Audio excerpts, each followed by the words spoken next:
जय हिंद students, welcome to concept of mathematics. Concept of mathematics में आपका हार्दिक स्वागत है। आज हम कोऑर्डिनेट ज्योमेट्री के last chapter area of triangle यानी त्रिभुज का क्षेत्रफल के बारे में पढ़ेंगे और आज हम कोऑर्डिनेट ज्योमेट्री को पूर्णतः समाप्त करेंगे। इससे पहले मैंने कोऑर्डिनेट ज्योमेट्री के जो दो महत्वपूर्ण तथ्य है उसके बारे में जो बताया है, जो दो पॉइंट्स कवर किया है, एक तो डिस्टेंस फार्मूला था और दूसरा जो सेक्शन फार्मूला था। यदि वो हमारा वीडियो नहीं देखे हैं तो कोऑर्डिनेट ज्योमेट्री को अच्छे से समझने के लिए वो वीडियो देखें, और यदि हमारे चैनल पे अभी भी नए हैं तो प्लीज लाइक, सब्सक्राइब और शेयर कीजिए। शेयर इसलिए कीजिए ताकि मैक्सिमम लोग बेनिफिटेड हो सके और जो अपकमिंग बोर्ड एग्जाम है उसमें सारे लोग अच्छे से सारे प्रश्नों का हल कर पाए। और अभी भी प्लीज प्लीज प्लीज शेयर करें ताकि मैक्सिमम लोगों के पास हमारा वीडियो पहुंचे और वो बेनिफिटेड हो। चलिए, जो कोऑर्डिनेट ज्योमेट्री में है जो आज हम पढ़ेंगे वो क्या पढ़ेंगे? Area of triangle. क्या पढ़ेंगे जी हम? Area of triangle in coordinate geometry. किसमें? Area of triangle in coordinate geometry, जो कि कोऑर्डिनेट ज्योमेट्री में क्या कहता है, निर्देशांक दो अंक के रूप में एक्स वाई कोऑर्डिनेट, एक वाई एक्स और वाई कोऑर्डिनेट देगा उसमें, और उसके हिसाब से आपको प्रूव करना है। तो मैंने आपको बताया था पिछले जो दो वीडियो है, पहला में बताया था मैंने डिस्टेंस फार्मूला। पहला क्या बताया था मैंने? Distance formula. क्या बताया था? डिस्टेंस फार्मूला यानी दूरी सूत्र बताया था। दूरी सूत्र बताया था कि जो यदि ए एक पॉइंट है और एक पॉइंट बी है, यदि ए एक पॉइंट है और यदि एक बी पॉइंट है, यदि ए x1 y1 है और बी यदि x2 y2 है, तो इस बीच के जो डिस्टेंस होगा उसको हम कैसे निकालेंगे? उसको निकालेंगे root under x2 minus x1 का square plus y2 minus y1 का स्क्वायर। क्लियर? ये मैंने पिछले वीडियो में बता चुका हूं। नेक्स्ट जो चीज बताया था मैंने, सेक्शन फार्मूला बताया था। जो लास्ट मेरा वीडियो है इससे पहले वाला, सेक्शन फार्मूला जिसको विभाजन सूत्र के नाम से जानते हैं, उसके बारे में बताया था। विभाजन सूत्र का मतलब हुआ यदि जो दो बिंदु है उससे जोड़ने वाली रेखा के बीच में एक यदि कोई पॉइंट है तो वह दोनों जो रेखाखंड को विभाजित करेगी वह किस अनुपात में विभाजित करेगी, इसी को सेक्शन फार्मूला बोला जाता है। तो सेक्शन फार्मूला के बारे में बताया था हम कि m1x2 प्लस m2x1 बटा m1 प्लस m2, यह हो जाएगा x कोऑर्डिनेट, और y कोऑर्डिनेट बोला था m1 y2 plus m2 y1 बटा m1 प्लस m2। तो ये जो दो चीजों हमने कवर किया है अपने डिस्टेंस फार्मूला में, जो कोऑर्डिनेट ज्योमेट्री में डिस्टेंस फार्मूला और सेक्शन फार्मूला, इसका ऑलरेडी सेपरेटेड वीडियो में बनाया हुआ हूं। प्लीज पहले इसको वॉच कीजिए। और इस चैप्टर के जो अंतिम है एरिया ऑफ ट्राइंगल, उसके बारे में आज हम चर्चा करेंगे, यानी त्रिभुज का क्षेत्रफल। ये आपके एग्जाम में से पक्का पूछेगा ही पूछेगा जो आपका अपकमिंग बोर्ड है। तो अब हम इसको बहुत ध्यान से और बारीकी से पढ़ते हैं और फिर आपको बताते हैं। देखिए, कह रहा है एरिया ऑफ ट्राइंगल। तो मैं पिछले वीडियोस में बता चुका हूं, पिछले जो वीडियोस है उसमें बता चुका हूं area of triangle. Triangle triangle जो इसके पहले जो दो शर्तें हैं, या तो इसमें जो ट्राइंगल बोलते हैं या त्रिभुज बोल रहे हैं, तो मैंने बताया है त्रि का मतलब होता है तीन, अब भुज मतलब भुजा हो गया।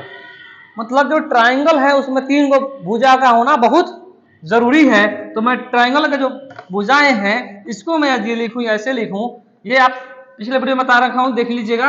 इसको मैं अभी यहाँ पे मिटा रहा हूं ताकि अच्छे से आपको समझा सकूं, एरिया ऑफ ट्राइंगल के बारे में अच्छे से समझा सकूं। चलिए देखिए, तो जो हमारा बोल रहा है कि यदि ए एक पॉइंट है, ये एक पॉइंट है, और यदि मैंने मान लिया थोड़ा सा इसके ऊपर मान लिया मैंने, ये मेरा सी पॉइंट है, ये हो जाएगा x3 y3। देखिए, तो अब मैं यदि इसको मिलाऊं,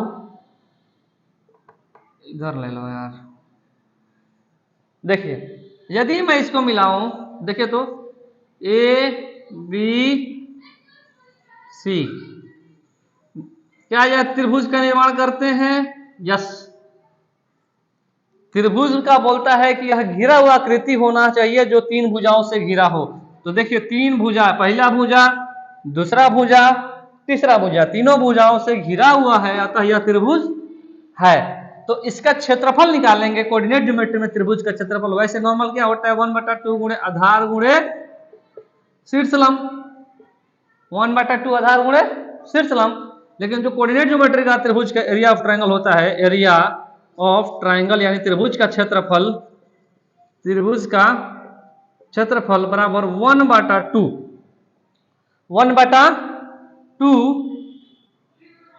x1 y2 minus y3 plus x2 y3 minus y1 plus x3 y1 minus y2। ये है हमारा त्रिभुज का जो क्षेत्रफल है, उसका फॉर्मूला हमारा ये बोलता है। याद करना सिंपल है, हमें x कोऑर्डिनेट को से पहले रखना है और जो y कोऑर्डिनेट को घटाना। यदि x1 है तो ये y2 माइनस y3 हो जाएगा, यदि x2 है तो y3 माइनस y1 हो जाएगा, x3 है तो y1 माइनस y2 हो जाएगा। अब आप बोलोगे सर अभी तक तो आप डायरेक्ट फॉर्मूला को सिद्ध कर रहे हैं, इसका भी सिद्ध कीजिए। तो अगर एग्जाम के पर्सपेक्टिव से मैं चाहता हूं जितना जल्दी से जल्दी कवर हो सके मैं आप कवर करूं एक चैप्टर। बाकी इसको कुछ नहीं करना है, आप लोग भी कर सकते हैं। मैं आज बेसिक आइडिया दे रहा हूं, देखिए इसको प्रूव करने का। देखिए ये हमें इसका क्षेत्रफल निकालना है, किसका? एबीसी का क्षेत्रफल निकालना है। ये जो 3 पॉइंट है इनका क्षेत्रफल निकालना है। मैं फिर एक पॉइंट मिलाऊंगा इसे ऐसे और एक ऐसे, मैंने इसका नाम दे दिया मान लो पी क्यू आर, ठीक है। तो अब देखो क्या यह, यदि हमें इसका क्षेत्रफल निकालना है, इसका क्षेत्रफल हमें प्राप्त करना है, तो क्या मैं यदि इसका भी क्षेत्रफल निकाल लूं, इसका क्षेत्रफल निकाल दूं यानी ए बी पी क्यू का क्षेत्रफल निकालूं, किसका? ए बी पी क्यू का क्षेत्रफल निकालूं। फिर ये देखिए बी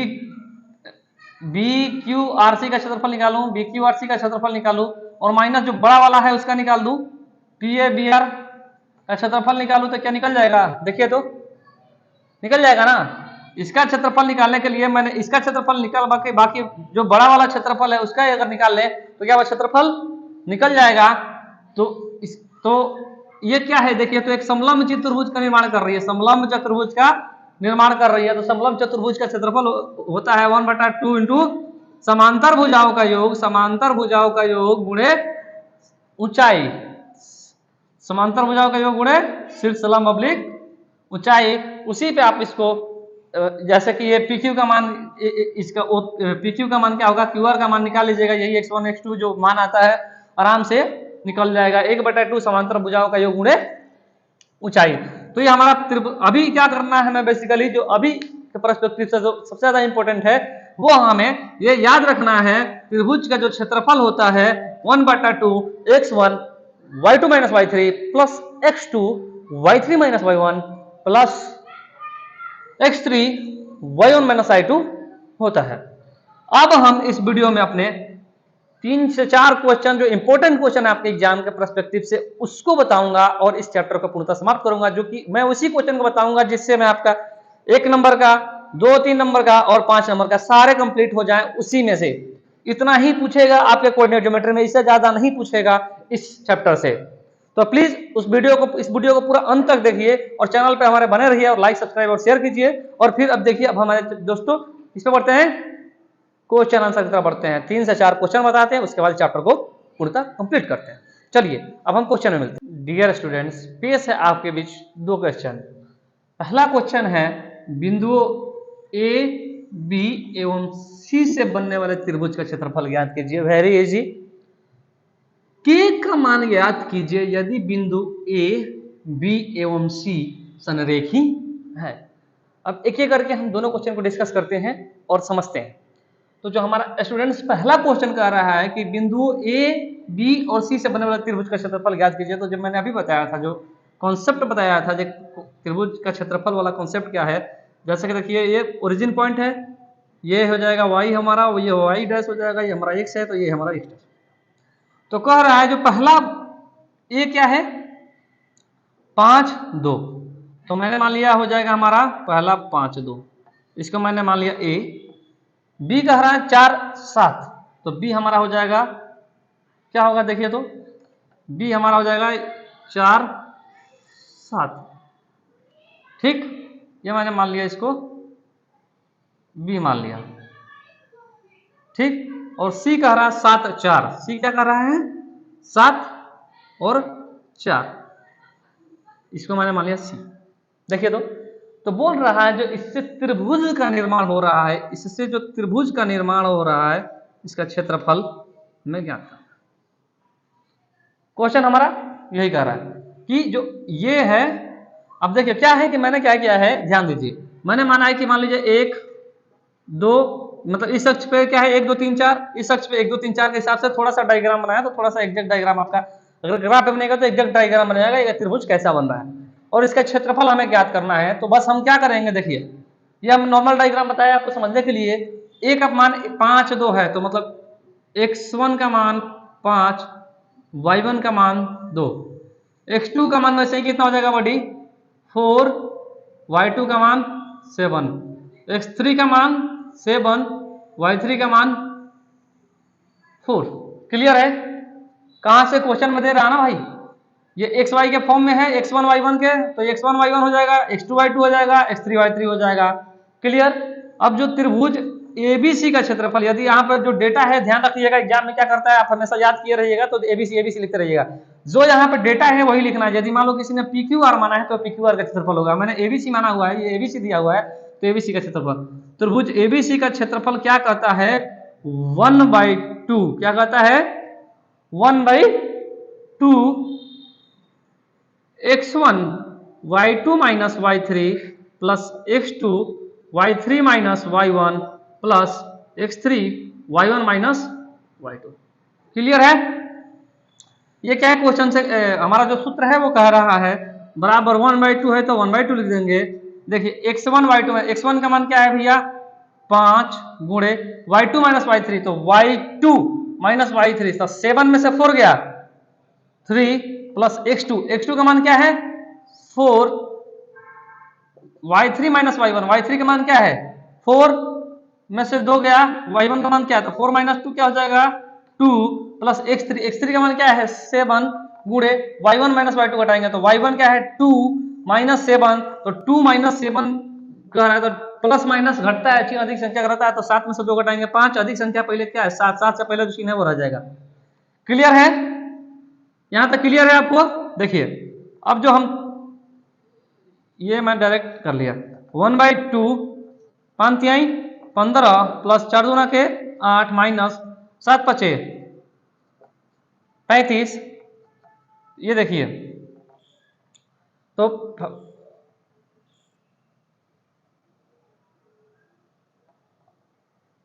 1/2 है, तो 1/2 ये हो जाएगा 23 माइनस 35, 23 माइनस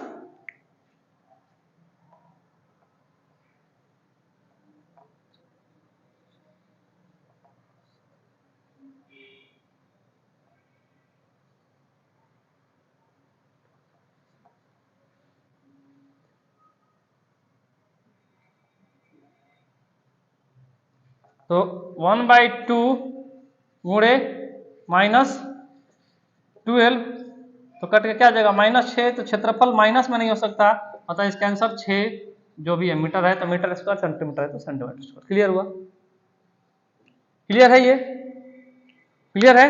आया तो 2 बच गया, वैसे ही x3 का मान यूं का त्यों रख दिया और y1 माइनस y2 घटाया तो -5, बाकी 15 प्लस 8 23 हो जाएगा -35, 1/2 ये कितना हो जाएगा -12, 2 छक्के 12 -6, चूंकि क्षेत्रफल क्या होता है कभी माइनस में होता है क्या, क्षेत्रफल निगेटिव नहीं हो सकता है, अतः क्षेत्रफल का एरिया फ्रेम क्या होगा 6, यदि हम मीटर है तो मीटर स्क्वायर जो भी आप लिखना है आंसर, वर्ग मीटर वर्ग सेंटीमीटर आंसर। क्लियर हुआ? अब आते हैं हम अगला चीज, बहुत आसान है, देखिए कुछ नहीं करना है, बस फॉर्मूला याद रखने में थोड़ा सा आपको कठिनाई होगी, वो भी बता दिया कि फॉर्मूला कैसे याद रखना है। x1 है तो जो 1 वाला कोऑर्डिनेट है तो हमें क्या है 2 और 3 घटाना है y का, x2 है तो y के कौन से घटाना है 2 है तो 3 में से घटा देंगे, और अगर x3 है तो y 1 में से 2 घटा देंगे। क्लियर? अगला क्वेश्चन कह रहा है k का मान ज्ञात कीजिए यदि बिंदु, तो ऐसे ही एक त्रिभुज का ट्रायंगल का निर्माण करेंगे और तीनों जो चीज दर्शाएंगे तो हमें एक ऐसा ट्रायंगल मिल गया, इस तीनों का क्षेत्रफल हमें प्राप्त करना है। तो इसके हिसाब से देखिए a 2 3 है तो x1 का मान 2 हो जाएगा, y1 का मान 3 हो जाएगा, x2 का मान 4 है और y2 का मान k है। मतलब हमें क्या करना है दादा, बट ये क्या करना है के का ही मान हमें y2 का मान ही निकालना है, और x3 कह रहा है 6 और y3 कह रहा है -3। तो हमें इसका क्षेत्रफल लेता है यदि यह समरेखी है। तो मैंने पहला वीडियो में बताया था समरेखी क्या होता है, समद्विबाहु त्रिभुज क्या होता है, चतुर्भुज और समांतर चतुर्भुज में क्या आयत और समांतर चतुर्भुज में क्या फर्क पड़ता है, वर्ग और सम चतुर्भुज में क्या फर्क है, हर एक चीज बताया था। समकोण त्रिभुज के क्या जो पहला चैप्टर बताया था डिस्टेंस फॉर्मूला, उसमें हर एक चीज बताया हूं। अगर नहीं देखे वो वीडियो प्लीज जाके देखिए, समझ में आएगा। समरेखी है उसका मतलब हो गया कि जो त्रिभुज एबीसी का क्षेत्रफल है इज इक्वल टू 0। त्रिभुज एबीसी का क्षेत्रफल वो क्या हो गया 0। तो यदि यह संरेखी है तो त्रिभुज ए, मान लिया कि ये बिंदु ए बी सी का क्षेत्रफल बराबर 0। तो त्रिभुज एबीसी का क्षेत्रफल यदि 0 है, क्योंकि यह क्या है लिख दो, क्योंकि संरेखी है। क्या है? संरेखी है। त्रिभुज एबीसी का क्षेत्रफल 0, तो त्रिभुज एबीसी का त्रिभुज का क्षेत्रफल बताया था मैंने 1/2 x1। फॉर्मूला ये लिख लेना है। आप क्या है अभी नए आराम से फॉर्मूला लिख लीजिए, ज्यादा आपको वो नहीं करना है। Plus x2 y3 minus y1 plus x3 y1 minus, is that clear to you?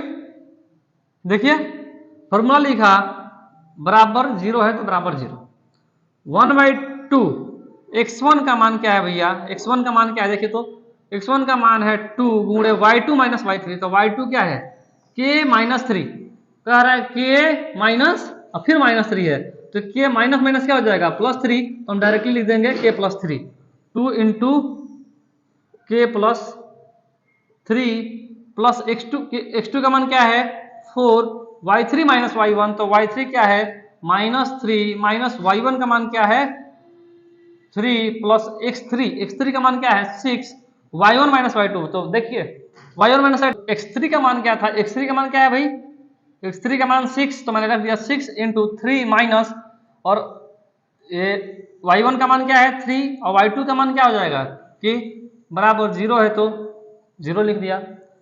1/2 ये देखिए इसमें क्या करेंगे गुणा करेंगे, तो 2k प्लस कितना हो जाएगा 3 दूना का 6 प्लस 4 गुणे -6 प्लस 6। देखिए x3 का मान क्या था 6 इंटू y1 का मान 3 माइनस के, तो इससे इसमें भी गुणा हो जाएगा 36 का 18 माइनस 6 के बराबर 0। ये 2 से अगर गुणा में जाएगा 0 से कुछ भी गुणा होगा तो इसका मान क्या हो जाएगा 0। 2k प्लस 6 माइनस 24, ये देखिए -6 में 4 से गुणा करेंगे तो -24 प्लस 18 माइनस 6 के इज इक्वल टू 0। क्लियर है? देखिए तो 2k माइनस 6 के जो सेम अचर वाला पद है उसको पहले रखेंगे, तो 2k माइनस 6 कितना हो जाएगा -4k प्लस ये देखिए प्लस 6 और प्लस 18, तो क्या जाएगा 24 माइनस ये 24 बराबर 0। तो -4 के बराबर ये 24 माइनस 24 का मान कितना हो जाएगा 0, इधर आएगा तो माइनस में, तो k का मान देखिए माइनस माइनस खत्म, 0/4 बराबर 0। किसी भी चीज में 0 से भाग दीजिए इसका मान क्या होगा 0। अतः जो ये k का मान है वो क्या प्राप्त हुआ हमें 0। k का मान क्या प्राप्त हुआ 0। हमने इसमें क्या किया, बस ध्यान रखना है कि देखना है कि संरेखी है। क्या है संरेखी है, संरेखी मतलब होता है त्रिभुज का क्षेत्रफल इज इक्वल टू 0 होगा। उसके बाद मैंने जो k का मान है वो पहले a पॉइंट दिया है, जो b पॉइंट दिया है, c पॉइंट दिया है, तो मैंने x1 y1 माना था, x2 y2 माना था और x3 y3 माना था, जो मेरे कॉन्सेप्ट के वीडियो में था। उसी के हिसाब से मैंने x1 y1 x2 y2 x3 y3 का मान ये बिल्कुल इस पे सजा दिया। त्रिभुज एबीसी का क्षेत्रफल बराबर 0 क्यों किया, क्योंकि यह संरेखी है। जो मैंने अपने पिछले वीडियो में बताया था संरेखी का मतलब क्या होता है, वो जाकर प्लीज उसको वॉच कीजिएगा। उसके बाद ये फॉर्मूला लगाया है, फॉर्मूला लिख दिया मैंने, उसके बाद इक्वल टू 0 फॉर्मूला के हिसाब से इसको बस एडिशन और मल्टीप्लिकेशन किया। उसके बाद से हमारा जो फाइनली जो k का मान क्या आ जाएगा 0। तो k का मान ज्ञात कर लिया हमने, k का मान क्या होगा 0, जबकि ये तीनों बिंदुएं जो हैं वो समरेखी होंगी। चलिए अब नेक्स्ट क्वेश्चन की तरफ हम बढ़ते हैं। तो स्टूडेंट्स अब जो नेक्स्ट 2 क्वेश्चन है वो हमारे इस चैप्टर के पिलर्स हैं, इसके बारे में चर्चा करेंगे। मैक्सिमम क्वेश्चन जो है यहीं पे हमें फंसाता है और हमें यहीं से देता है। तो इस 2 को कवर करेंगे और पूरा चैप्टर को हम समाप्त करेंगे। जो हमारा एरिया ऑफ ट्राइंगल है कोऑर्डिनेट ज्योमेट्री का वो समाप्त हुआ। इसी के साथ हमारा कोऑर्डिनेट ज्योमेट्री भी पूर्णतः समाप्त हो रहा है। चलिए अब हम सवाल की तरफ, जो आखिरी दो सवाल इंपॉर्टेंट सवाल है उसकी तरफ बढ़ते हैं। तो जो इंपॉर्टेंट सवाल है उसका पहला सवाल है, शीर्षों 01, 21 और 03 वाली त्रिभुज के मध्य बिंदु से बनने वाले त्रिभुज का क्षेत्रफल ज्ञात करना है।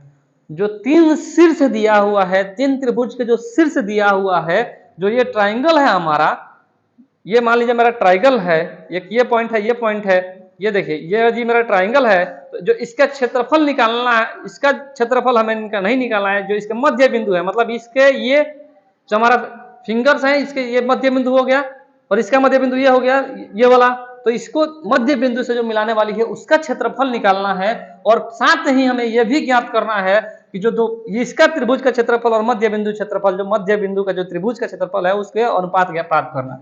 तो क्वेश्चन से कह रहा है, हम क्वेश्चन के ध्यान से देखेंगे। देखिए मैंने मान लिया कि ये ए बी सी हो गया, ये मेरा अगर ग्राफ बनाया जाएगा तो ये मेरा ग्राफ होगा। मैं ये नहीं बना रहा हूं क्योंकि ड्यू टू स्पेस में उतना नहीं कर पा रहा हूं। चलिए देखिए, तो त्रिभुज एबीसी का क्षेत्रफल जो कह रहा है, देखिए तो कह रहा है कि जो ये शीर्ष के मध्य बिंदु से मिलाने वाले त्रिभुज का क्षेत्रफल। तो मैंने मान लिया कि एक त्रिभुज हो गया,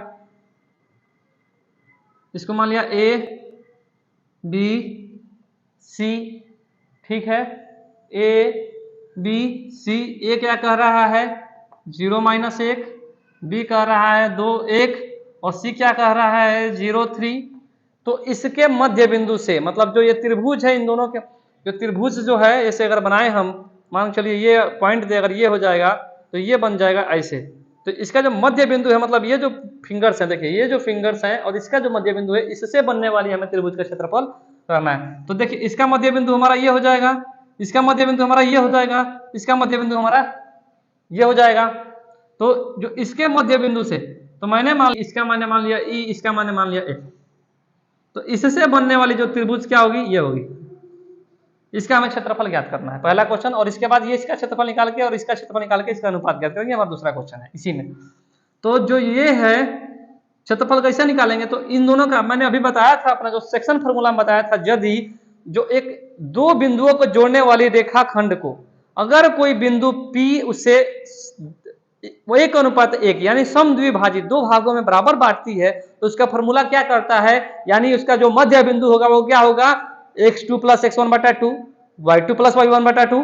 तो इसी हिसाब से यदि हम AC का मध्य बिंदु निकालेंगे, AC का मध्य बिंदु जो है वो क्या है D, AC का मध्य बिंदु क्या है D। तो यह किसके अनुपात में विभाजित करता है, 1:1 के अनुपात में विभाजित कर रहा है। तो उसके हिसाब से हम निकालेंगे, तो मतलब हम दोनों को जोड़ देंगे, x2 + x1 0 + 0/2, ठीक है, कोमा D का मान हो जाएगा और y2 + y1 तो 3 + 1/2, तो ये हो जाएगा 0। D का मान 0 हो जाएगा, देखिए बराबर D का मान 0 और 2/2 का मान 1। क्लियर है। देखिए कह रहा है AC का मध्य बिंदु यानी D, तो D कैसा निकलेगा, D का मान मतलब दोनों को जोड़ दो। तो हमने दोनों, तो जो हमें इसका मध्य बिंदु प्राप्त हो गया 0 1। वैसे ही यदि हम जो इसका मध्य बिंदु है, यदि AB का मध्य बिंदु E है, तो E प्राप्त करने के लिए क्या करेंगे, इन दोनों को जोड़ेंगे, तो 2 + 0/2। अब y कोऑर्डिनेट को जोड़ेंगे 1 - 1/2। तो ये देखिए ये भी हो जाएगा 2 + 2/2, तो 1 हो जाएगा और ये हो जाएगा, 1 में से 1 गया 0, 0/2 का मान 0। वैसे ही f का निकालेंगे, तो f इसका निकालेंगे, तो इन दोनों का मध्य बिंदु क्या हो जाएगा 0 + 2/2, 0 + 2/2, 3 + 1/2। तो ये देखिए 0 + 2/2 हो जाएगा, तो 2/2 हो जाएगा, तो 2/2 का मान 2/2 का मान 2/2 का मान कितना आएगा, 2/2 का मान हो जाएगा 1 और 3 + 1 4/2 का मान 2। तो हमें जो D का मान निकला, D का मान निकला हमें 0 1, E का मान निकला हमें 1 0 और F का मान निकला हमें 1 2। तो जो हम इस त्रिभुज से जो बना क्षेत्रफल है, इस त्रिभुज से जो बना क्षेत्रफल है वो हमें प्राप्त करना है। तो लिखेंगे त्रिभुज DEF का क्षेत्रफल बराबर 1/2, डायरेक्ट लिखेंगे। फॉर्मूला क्या कह रहा है त्रिभुज का क्षेत्रफल में, x1 y2 minus y3 x1 का मान देखिए तो इसमें x1 मतलब यदि इसको मान लिया तो 0 y0 और y2 माइनस y3 तो y2 का मान क्या करेगा 0 गुणे y2 माइनस y3 तो y2 माइनस y3 करेंगे। अब अगर आपको लिखना है तो लिख लीजिए। अब इसको मान लीजिए x1 y1 वाला, इसको मान लीजिए x2 y2 वाला है, इसको मान लिया y3। तो पहले क्या है लिख दिया मैंने x1 y2 माइनस y3 तो 0 माइनस 2 कुछ भी लिखिएगा 0 माइनस 2 तो माइनस 2 मैंने मान लिया 0 माइनस 2 मान लिया प्लस x2 मैंने 1 मान लिया गुणे 1 गुणे अब इसका कोऑर्डिनेट घटाएंगे 2 माइनस y कोऑर्डिनेट घटाएंगे तो 2 माइनस 1 प्लस x3 का मान क्या है x3 का मान क्या हो गया 1 गुणे y1 माइनस 1 टू 1 माइनस 0 तो 1/2 इसमें कुछ भी गुणा करोगे 0 तो है क्या हो जाएगा 0 है क्या हो जाएगा 1 गुणे 2 तो कितना हो जाएगा 2 प्लस 1 गुणे 1 कितना हो जाएगा 1 तो देखिए तो 1/2 देखिए तो 1 गुणे 1 सॉरी 1 2 इंटू माइनस 1 का मान क्या हो गया 1 तो 1 1 2 हो जाएगा तो 1/2 गुणे 2 2 से 2 कट गया तो इसका मान क्या हो गया 1। तो इसका जो त्रिभुज का क्षेत्रफल है इस त्रिभुज का क्षेत्रफल का मान क्या आता है हमें 1 प्राप्त हो रहा है। तो अब हम क्या करेंगे कौन सा त्रिभुज का निकालेंगे इस त्रिभुज का क्षेत्रफल निकालेंगे। तो अब त्रिभुज पहला क्वेश्चन निकल गया मध्य बिंदु से मिलाने वाले त्रिभुज का क्षेत्रफल क्या हो गया हमारा 1 मीटर स्क्वायर। अब लेकिन अनुपात निकालना है इससे इसका अनुपात निकालना है तो त्रिभुज एबीसी का क्षेत्रफल जब हम निकालेंगे तो वही फॉर्मूला लगाएंगे 1/2 x1 का मान देखिए 0 है इसमें x1 का मान 0 है तो x1 में 0 आ गया तो 0 से उसमें इंटू y2 माइनस y3 है ना तो 0 में कुछ भी से गुणा हो गया मान हो जाएगा 0 तो 1/2 0 प्लस वैसे ही देखिए जो दूसरा पॉइंट क्या है x2 का मान 2 है तो इसमें हम क्या करेंगे 2 गुणे 3 माइनस माइनस 1 हो जाएगा इसमें 3 माइनस माइनस 1 हो जाएगा तो 3 माइनस माइनस 1 क्या हो जाएगा प्लस 1 हो जाएगा प्लस x3 का मान देखिए फिर यहाँ पे 0 है तो 0 में कुछ इससे गुणा करेगा तो उसका मान 0 हो जाएगा तो 1/2 गुणे देखिए 2 और 3 1 4 तो 4 दूना का 8 2 चौका 8 बराबर 4 मीटर स्क्वायर। तो मतलब इस त्रिभुज का क्षेत्रफल हमारा निकला वो 1 मीटर स्क्वायर और इस त्रिभुज का क्षेत्रफल निकला 4 मीटर स्क्वायर। तो यदि हम निकालेंगे दोनों त्रिभुज का क्षेत्रफल का अनुपात त्रिभुज लिखेंगे यहाँ पे लिख देंगे त्रिभुज DEF का क्षेत्रफल अनुपात त्रिभुज ABC का क्षेत्रफल बराबर 1/4। क्लियर है पहला आंसर आपका क्या हो गया 1 मीटर स्क्वायर और दूसरा आंसर क्या हो गया 1/4। क्लियर है चलिए समझ में आया। देखिए कह रहा है कि तीन जो शीर्ष दिया हुआ है तीनों के मध्य बिंदु से मिलाने वाले त्रिभुज का क्षेत्रफल तो मैंने तीनों का मध्य बिंदु मिलाया और सेक्शन फार्मूला से मैंने x2 प्लस x1 या x1 प्लस x2/2 यानी y और y1 प्लस y2/2 का मान से प्राप्त किया इस बिंदु का मान प्राप्त किया इस बिंदु का मान प्राप्त किया इस बिंदु का मान प्राप्त किया उसके बाद से मैंने इस त्रिभुज का क्षेत्रफल निकाला उसके बाद बड़े त्रिभुज का क्षेत्रफल निकाला और क्वेश्चन में एक छोटे वाले त्रिभुज का क्षेत्रफल पूछा है तो उसका आंसर लिख देंगे हम 1 मीटर स्क्वायर और फिर पूछा है कि छोटे वाले जो त्रिभुज है उसके क्षेत्रफल और बड़े वाले त्रिभुज के क्षेत्रफल का अनुपात कितना होगा तो हम लिख देंगे 1/4। अगला क्वेश्चन कह रहा है देखिए अगला क्वेश्चन और आखिरी क्वेश्चन इस कोऑर्डिनेट ज्योमेट्री का है। देखिए चतुर्भुज का क्षेत्रफल ज्ञात करना है। क्या करना है बड़ी चतुर्भुज का क्षेत्रफल ज्ञात करना है जिसके शीर्ष क्रम में -4 -2 -3 -5 3 -2 और 2 एवं 3 है। क्या करना है देखिए चतुर्भुज का क्षेत्रफल ज्ञात करना है जिसका शीर्ष इसी क्रम में है और ये है।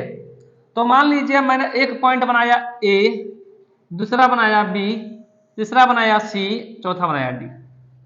क्लियर है तो मान लिया ये चारों पॉइंट है तो 1 2 3 4 हमें इसका क्षेत्रफल ज्ञात करना है। लो सर जी तो बताए नहीं है चतुर्भुज का क्षेत्रफल तो बहुत दिक्कत हो जाएगा।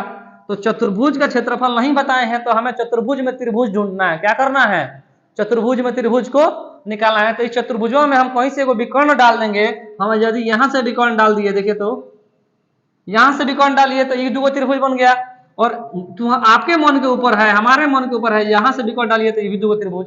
तो त्रिभुज चतुर्भुजवा का क्षेत्रफल निकालने के लिए दोनों त्रिभुजवा का निकाल के जोड़ देंगे तो चतुर्भुजवा का क्षेत्रफल निकल जाएगा। ऐसे ही हम क्या करेंगे, अब आपके सहूलियत से जिसको मन विकर्ण करना है डाल दीजिए। तो मान लिया मैंने इसका विकर्ण डाल दीजिए, तो हमें दो त्रिभुज प्राप्त हो गए, त्रिभुज ए बी डी का क्षेत्रफल और प्लस त्रिभुज बी डी सी का क्षेत्रफल बराबर चतुर्भुज ए बी सी डी का क्षेत्रफल। समझ में आया यहां तक? यदि यह चतुर्भुज है, इसको त्रिभुज बनाना है, यदि चार कोने वाला खेत है उसको त्रिभुज के रूप में बांटना है, तो एक लंबा लाठी बीचा बीच घिस देंगे तो दोनों तरफ एक त्रिभुज बन जाएगा। वही हमने किया, एक लाठी यानी विकर्ण का निर्माण किया, वो चतुर्भुज बंटवारा होकर दो त्रिभुज का रूप धारण कर लिया। तो वह त्रिभुज एबीडी का क्षेत्रफल और त्रिभुज बीडीसी का क्षेत्रफल हमें प्राप्त करना है। तो मैं एक एक करके निकालूंगा। ए का मान मैंने शीर्ष क्रम में दिया है, देखिए -4 -2, बी का मान दिया है -3 -5, सी का मान दिया है 3 -2, डी का मान दिया है 2 3। क्लियर है? अब हम क्या करेंगे, दोनों त्रिभुज का क्षेत्रफल निकालेंगे। तो पहले मैं त्रिभुज एबीडी का क्षेत्रफल निकाल रहा हूं। त्रिभुज एबीडी का क्षेत्रफल निकालेंगे 1/2, उसमें देखेंगे यदि सिर्फ इसका पहले निकाले है ना, हम देखिए इसका निकाल रहे हैं ऊपर का, तो 1/2 x1, तो इसमें x1 का मान मैंने मान लिया -4 गुणे -4। यदि ये हो गया तो अब हम क्या करेंगे, दोनों y2 - y3 निकालेंगे। तो -5 और -3, -5 -3 बन के हो जाएंगे -8 प्लस x2 का मान यदि यह है -3 तो हम लिख देंगे -3 गुणे, अब क्या घटाएंगे, दोनों y गुणे 3 -2, तो 3 -2 हो जाएगा, 3 + 2 तो क्या हो जाएगा 5, प्लस है तो प्लस x3 का मान क्या हो गया देखिए तो 2, अब y1 - y2 कराएंगे तो -2 माइनस -5, तो -2 + 5, तो -2 + 5 का मान क्या हो गया, 5 में से 2 गया 3, 3 अधिक संख्या 5 अधिक संख्या, तो 5 प्लस क्या तो हो गया गुणे 3। क्लियर है? तो त्रिभुज एबीडी का क्षेत्रफल -2 8 चौका 32 -5 15 प्लस 6 1/2, 32 6 38 में से 15 गया तो कितना आ जाएगा भैया 23। तो हमें जो एक क्षेत्रफल निकला वो हो गया हमारा 23/2। क्लियर? तो त्रिभुज एबीडी का क्षेत्रफल हमारा निकला गया 23/2। अब हम इसी प्रकार त्रिभुज बीडीसी का क्षेत्रफल निकालेंगे। बीडीसी का क्षेत्रफल, तो त्रिभुज बीडीसी का क्षेत्रफल जब निकालिएगा तो x1 का मान हो गया 1/2 -3, उसके बाद से इनका घटाएंगे तो गुणे -2 -3 तो -5 प्लस x2 का मान 3 गुणे, अब इन दोनों घटाएंगे तो 3 -5 तो 3 + 5 हो जाएगा 8 प्लस, और x3 ये तीसरा जो x3 हो गया वो 2 हो गया। उसके बाद हम इसमें से इसमें घटाएंगे तो -5 + 2 कितना हो जाएगा, -5 और +2 कितना हो जाएगा -3, तो 1/2 माइनस माइनस प्लस 15 प्लस 24 और -6, तो 1/2 39 माइनस 6 1/2 गुणे 33, तो ये हो जाएगा 33/2। क्षेत्रफल है तो मीटर स्क्वायर है तो मीटर स्क्वायर, सेंटीमीटर स्क्वायर तो सेंटीमीटर स्क्वायर। तो दो त्रिभुज निकल गया, तो चतुर्भुज एबीसीडी का क्षेत्रफल क्या हो जाएगा, तरफ लिखेंगे चतुर्भुज एबीसीडी का क्षेत्रफल बराबर दोनों का योग, तो 23 बटा जोड़ 33 बटा 2, तो कितना हो जाएगा 23 और 3 26 30 56 56/2 तो बटा 28 मीटर स्क्वायर। क्लियर हुआ? चैप्टर भी समाप्त हुआ। देखिए इसमें कुछ किया हमने, यही ज्यादा इंपॉर्टेंट क्वेश्चन है आपके एग्जाम के पर्सपेक्टिव से। तो देखिए, तो बोल रहा चतुर्भुज का क्षेत्रफल ज्ञात करना है, तो हमने एक चतुर्भुज बनाया, इसी क्रम में देखना लिखा है जिसके सिर्फ इसी क्रम में है, मतलब ऐसा नहीं कीजिएगा कि ए बी सी इधर लिख दीजिएगा, इसी क्रम में है, मतलब भले ऐसे लिख लीजिए ए बी सी डी ऐसे लिखिए, ए बी सी डी ऐसे लिखिए, मतलब पेन जो घुमाने का जो भुजा है वो गड़बड़ा मत दीजिएगा, जैसे पहला भुजा इधर है फिर लास्ट में इधर से लग दिया, नहीं लाना है, सिर्फ इसी क्रम में लिखना है, ये हमेशा याद रखिएगा, इसी क्रम में लिखना है। तो हमने इसी क्रम में ए बी सी डी लगा, उसके बाद बोला इसको त्रिभुज का क्षेत्रफल, चतुर्भुज का क्षेत्रफल निकालना है, तो हमने क्या किया, चतुर्भुज में एक विकर्ण डाला और दो त्रिभुज बना दिया, दोनों त्रिभुज का क्षेत्रफल निकाल के जोड़ दिया, तो वह चतुर्भुज का क्षेत्रफल प्राप्त हो गया। इसमें आपको कहीं से कोई डाउट है प्लीज कमेंट बॉक्स में हमें करके बताएं कि सर ये समझ में नहीं आया, हम उसको सोल्यूशन के लिए ही आपके साथ जुड़े हुए हैं, आपको बताएंगे कि कैसे इसका सोल्यूशन कितना बेटर तरीके से किया जाए, कैसे आसानी तरीके से इसको समझा जाए, हर एक चीज में अपने प्रयास को और बढ़ाने की कोशिश करूंगा ताकि आपको बेहतर समझ में आए। तो चलिए आज हमारा कोऑर्डिनेट ज्योमेट्री का चैप्टर समाप्त हुआ। जो नेक्स्ट चैप्टर हम पढ़ाएंगे ट्राइगोनोमेट्री यानी त्रिकोणमिति का पढ़ाएंगे और आपको बेहतर तरीके से बताएंगे त्रिकोणमिति के बारे में, क्योंकि जो त्रिकोणमिति है वो आपके एग्जाम में अगर आप सिर्फ त्रिकोणमिति पढ़ लेते हो तो 20 नंबर आराम से आपके कवर हो जाएंगे। तो चलिए अगला कोऑर्डिनेट ज्योमेट्री समाप्त किया हमने और अब हम किसके तरफ मुड़ते हैं, त्रिकोणमिति की तरफ। चलो वीडियो देखने के लिए धन्यवाद, फिर मिलते हैं हम आपसे अगले वीडियो में त्रिकोणमिति में। अभी भी हमारे जो लोग चैनल पर नए हैं तो प्लीज लाइक सब्सक्राइब और शेयर करें ताकि मैक्सिमम लोग इस वीडियो से बेनिफिटेड हो सके।